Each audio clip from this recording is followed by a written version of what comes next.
All right, and we are back. We're playing Fall of Magic. I'm not trying to kill anyone. Um, It's true. and it is the Butcher of Stormguard's turn. Oh no, sorry, Carrie. Uh, Thank you you. get to choose to either move the Magus or yourself. Okay, I will move the Magus onto the Sea Wing. Oh, cool. Um, so, so to set the scene, the Magus and the rest of the party go down to the docks where the Butcher of Stormguard has arranged passage on a ship across the whatever this sea or ocean is called. Let me.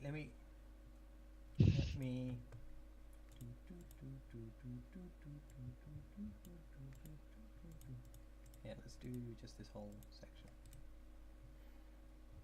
section. The Sightless Sea. Okay. Yeah. So we bought this ship and greeted by Grandmother Black, who's the captain of the ship, and she's this stocky, tough-looking, leathery skinned woman in her 60s, just very no nonsense, and sort of bosses around the crew, but they She all and have a River lot like of totally just upnod each other as they as they board. Yep. It's like Yep. Kindred spirits. Yep. Yeah. And yeah. And yeah, they set off. And the butcher of Stormguard. Sort of looks at the Magus, and is just obviously very concerned because she looks even worse off than before they arrived in Istalia. um, and so my character says, uh, Magus, while in Istalia, I I acquired an artifact which may help you, which may restore some of your strength. Um, and I take it out of my pack and present it to her. Um, and could I get somebody to play the Magus? I mean, I can I- do that. Ash, yeah, yep. Just because like I have an idea of like what I like how I want to see that go. Yeah. Because I think like the Magus like looks at it and looks at you and is like, you have paid an awful price for this. It was a name which brought nothing but sadness to me, and to my family. It it's it was a steep price, but it's not a completely unwelcome price either. And I I have an eternal debt to you, Magus. She's like, thank you, friend. And she like looks at the like bauble thing and she's like, and she's like, hmm, trapped within a bauble. How much energy? It's very dangerous. I'm surprised you took it on a ship. I think to make use of this, we may have to find a place away from the crew and things. Could you ask Yep. Grandmother Black about that? Yes, I certainly could. I'll speak to her shortly. And yeah, I think we like. Do we cut to like? Yeah, I think that's probably a good scene. Like, Oh, okay. Yeah, I just like. Well, oh, the thing is that like, I want to see more of the hospitality of Grandmother Black. oh, right. Okay, sorry. Yeah, we did. I did skip It kind over of got that, brushed. I It guess. kind of got brushed over, and I just want to see like a little bit of that. Yeah. Okay. So, yeah. And All right. So now that we're sort of away from the dock and setting out to see Grandmother Black, comes and joins us, and yeah. Em, do you want to play Grandmother Black? I knew you would pick Emily because Emily's Yeah. got Yeah. I think you're muted at the moment. You're muted, yeah.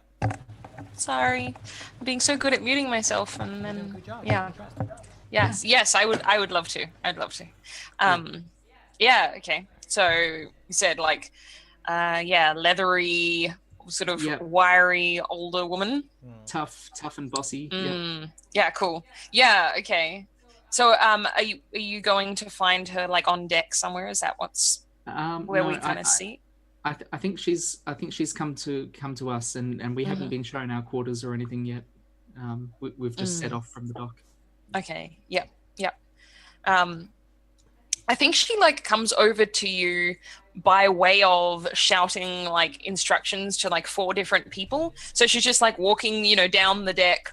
I think she totally has a wooden leg. I think she's that kind of pirate. Like, so she makes this just like clunking sound. She's got like one like heeled shoe and one like wooden leg. So she just makes this like strange kind of click clack noise as she walks.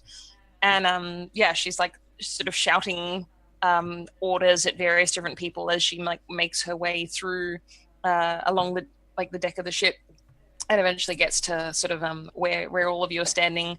And like I think she calls over to somebody nearby, like a deckhand of some description, like and this lot, why aren't they in their quarters yet already? Have you not helped them? Have you not shown them? Do you not know where you're staying or something?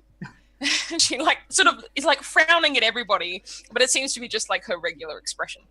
Yep. No, we haven't yet been shown where we're staying.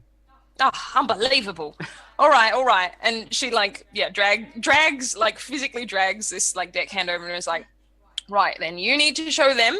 They're in the 3rd one in the 4th cabin, and like and get them something to eat too. And she kind of like sort of like shoves him kind of forward and is like, this is Conway. It'll show you where to go. Is there anything else you need? One other thing is, when would we be making our first stop? Are we crossing the whole sea, or do we have? I know there are islands. Are we making stops at any of the islands in the sea? That's a really good question. I'm wondering that as like a player. We're definitely like making stops in Ireland. The answer is yes. Okay, the answer is yes. Great, cool, good. Do we like? Is there a correct answer about like where we're going to be stopping first, or do I just make that up? We don't know yet. Not really. Just like we won't know where we're going until we get to that place. Okay, cool. So, yeah, okay. So I think she says, it'll be a few days. First stop is Jim's Island. And yeah, she's like, why, you get seasick? Something like that, yes. Yeah, well, Jim will have us for a little while. He'll I think she's like, he'll put us up. Okay. I think the Magus is right. Is like, is there anywhere that we could go on the ship before then that would be away from people? Or like private light. Physically. It's not a very private place. Physically far, and she like glances to the crow's nest. Yeah. So I think Grandmother Black is like giving her like a weird sort of look, like raising her eyebrow right into her hair. She's like, it's weird magic shit. Oh, say no more. Right. Well, yeah, if you think you're, well, I don't mean to, she goes to say, like, if you think you're, like, spry enough, and then she's like, well, I mean, I'm an old woman too. Don't mean to judge. If you can get up there, you're very welcome. No one will bother you up there. It's a nice place to sit. Take in the view, think on life. Cool. So I think like what I would like to do is like cut to like to like the Magus being like helped up the last bit by the butcher, um, and like into the crow's nest, and then like them performing the ritual. What does the like ritual look like?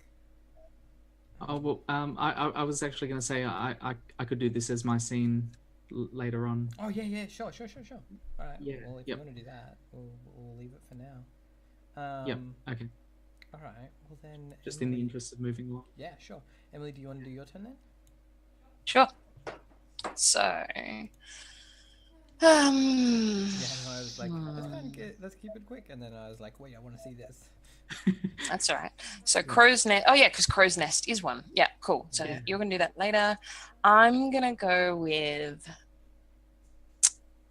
the galley. What we have been eating.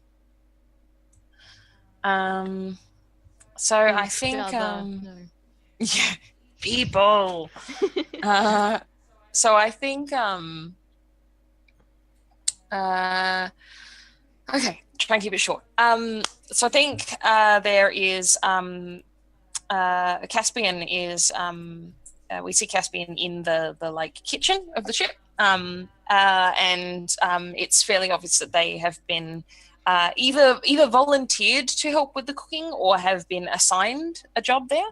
But they're just sort of like bustling to and fro, being given orders and handed things to move to other places and things like that, and just sort of generally working away.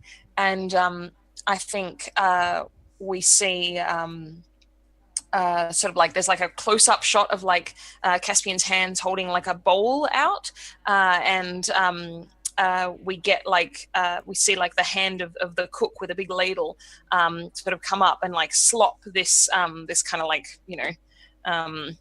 goop onto the plate, and in amongst this goop there's like a section of like a huge like crab claw, and Caspian like takes this plate away, and I think we get like another shot of the kitchen, at, like the different cooks working away, and they have this like several big buckets like barrels full of like parts of huge crabs, like really really massive, like their shells are kind of like shield sized, and they've already been kind of like taken apart, and yeah, they're just like pulling bits out and like dunking them into big pots and things like that, and there's always sort of like noise and clatter and yeah, the sounds of like people shouting things to and from each other, and I think that's it. I think that's all we see. We just get this sort of little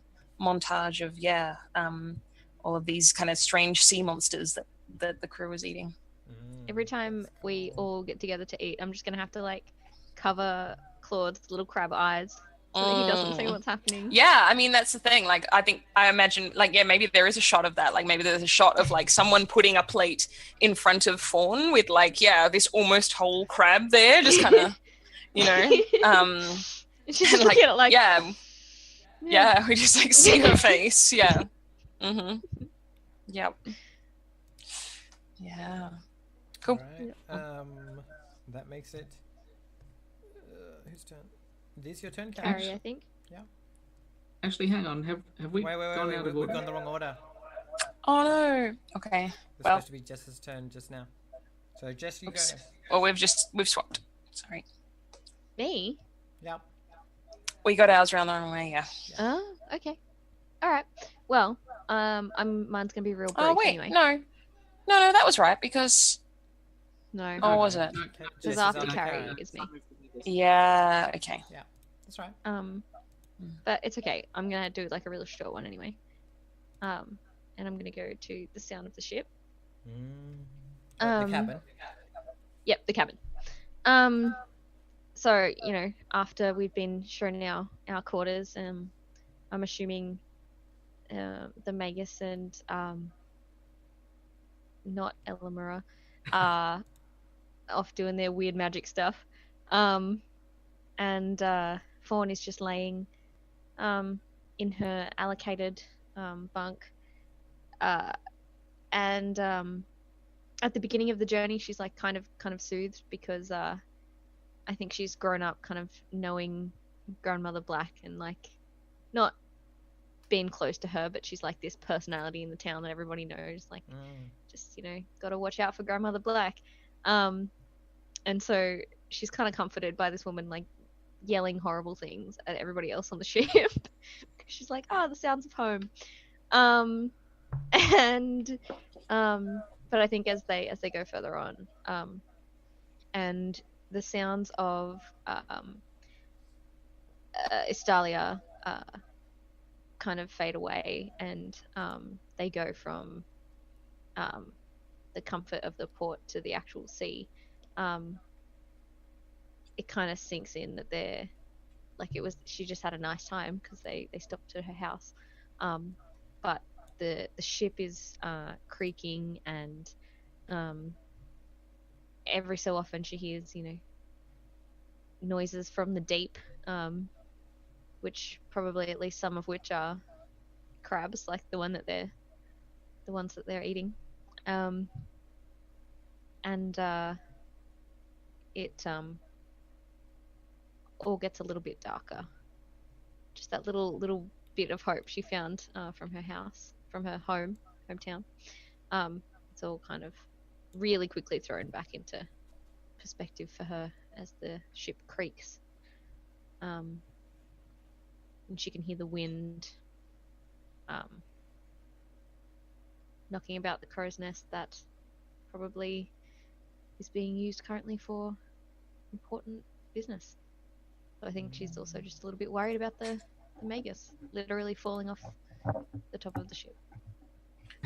Do we think the weather is like still getting bad, or like where do we think what's the weather like in this scene? Assuming it's windy. I'm mostly just imagining wind. Not necessarily like choppy tides so much, but a little bit because they're kind of out in the middle of the sea. But the further out they get, the worse it gets. I'm sort of picturing. The further out to sea, the darker the sky. Nice. The stronger the wind. I think that ties nicely in with mine then, in which there's like, so I'm going to choose, oops, I got the wrong tool. I'm going to choose the helm, how we find our way. And I think the thing for this is that like, that wind is like, I feel like every day that we were in Estalia, we had that like that crimson dawn, and like Grandmother Black's been saying under her breath, been saying under her breath like something's horrible's coming. You want to head to Umbra? I reckon that's the source. Whatever it is, it's not good. And like as we're heading like this wind is like I think we're like cutting into the wind, we're doing that thing where you're like zigzagging up through the wind, and bringing it across the sails, and we can make good time doing that because the wind is so strong, but eventually we see like the thing that is at the end of the wind, and this like wall of cloud from the sea to the sky, that is like deep rolling dark fog just like appears at the front of the ship. Like that dust cloud in Mad Max Fury Road. Totally like that. Yeah, exactly like that. Yeah. Right? But like deep and blue, nearly indigo. And it's as it rises off the sea, and a while ago the sun disappeared behind it, and so yeah, I think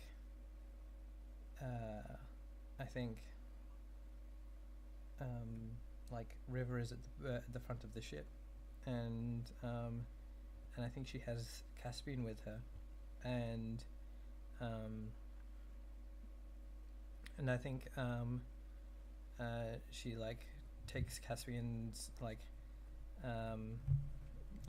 hands in hers and is like and like looks up at the actually I reckon she also gets Fawn, and she gets all of them to like hold hands, and she I think she takes Fawn and Caspian's hands and like gets them to clasp together, and she's like I think Caspian can find our way, but they can't do it on their own, Fawn. I can sense the power in you, and I think this is the time to share it. And like, yeah, what do you two do? I mean, I think Fawn would probably be a little bit hesitant, but happy to help. So I think, I mean, there'd be like a sort of hesitant nod, like, okay, should reach out. But I think she also knows that Caspian might be a bit wary of her and her magic, so she's willing to take Caspian's hand if Caspian is.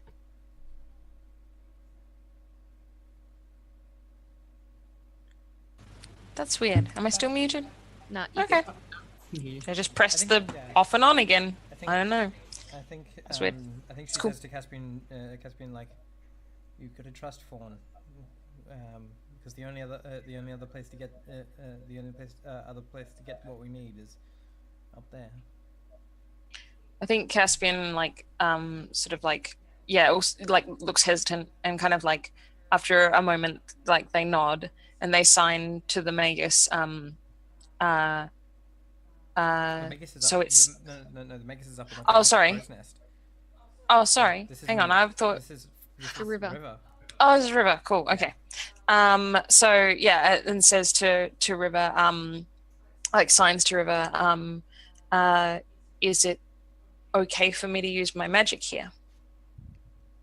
Or is it okay for us to use magic here? I think is what they say. Yeah, I think River's like, I trust is like, I trust Fawn's magic. Yeah, so they don't look very like comforted. Yeah, right.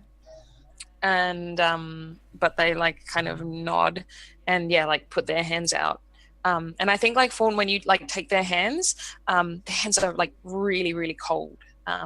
It's like taking like a cold piece of metal or something. But like otherwise they just feel like people's hands. So they like put their hands out and take hold of Fawn's hands. What do we think this looks like? Yeah, what does the navigation look like? Or well, I can answer that if you want. But is Caspian doing it? No, so I think here's the thing. All right. So Just spitballing here. exactly, I'm just spitballing. I feel like there's something here where not physically literally, but where Fawn is like potentially using her magic because it's like she's got like that electricity kind of magic to like cause a kind of like a compass reaction in Caspian. Yeah. So like I feel like there's something where like maybe she's channeling something into them, and they just kind of like just sort of like freeze up, and like after a few moments like they like open their eyes and can can point. I think like, so. So I think that happens, here and then like River's like, "Do you know where we're going?" And then she's like, "Good." And then and then from behind her, like because she's standing on the bow, like from behind her, the like wall of cloud just like washes forwards over the whole ship. Amazing. And that's that scene. I love it. Sorry, Fawn. Sorry, Jess. I was just sort of like, and then I No. think you do this thing. No, that's fine. Sorry. All I was gonna be like, and then her hands did the glowy thing. Yeah, exactly. Right? Like, yeah. Yeah. Cool. Okay, Yeah. so What's happening? we jump to the crow's nest. Yeah. Yep. So I think this scene was probably happening at the same time as the helm. Like so the fog's approaching but not yet upon us. And so yeah, the Butcher of Stormguard and the Magus are up in the crow's nest. Like it's like, you know, we've had to take it slowly because of the Magus's strength, but we got up there safe. And yeah, Ash, did you want to resume playing the Magus? Yeah, sure. Yep. Yeah, and yeah, so I take the orb out, like, you know, once we're seated, I take the orb out and, you know, hold it up to the Magus, and yeah, wait to see what she wants to do. She takes it into her hands, and she like looks up at you and she's like, "You can go down if you like." This could be dangerous. Would you prefer me to stay? She's like, your comfort is valuable to me, but I can understand if you're scared. I will stay. Yeah, and she like looks down at the three on the thing, and she's like, so thoughtful, and then takes it into her hands, and just raises it above her head, and then just smashes it on the floor of the crow's nest, and like, what happens? Yeah, well, yeah, this like sort of like a small storm of magic starts swirling around the crow's nest, I guess, and yeah, and then, like, you know, sort of spirals around a bit, Is it and then like, what color is it? What is it, like lightning or like fireflies or flames? You should. Right. Yeah, This is yeah. the one that had that blue, like, light on the water kind of effect in it. Yeah. Yeah. So yeah, this blue glow, yeah, just sort of swishes around the crow's nest, and then starts, you know, yeah, it basically flows into the Magus. Yeah. Cool. The Magus's eyes glow with this energy, and she opens her mouth to speak, and like she reaches out and grabs you by the side of your head with like her thumb like on your temple, and like grabs your head with her hand, like stares into her eyes are flame, and it's like when she speaks, it does that thing where it's like many voices as one, and she's like, very well, Butcher, what do you see ahead of us then?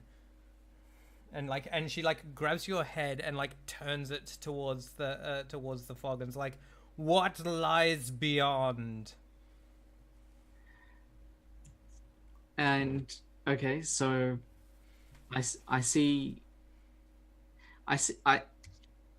this, you know, this wall of fog that's, you know, that we're about to go into, but then I sort of see through that, and there's this glowing island sort of in the distance. Like, I shouldn't be able to see it, but I can see it sort of outlined against, you know, sort of beyond the fog.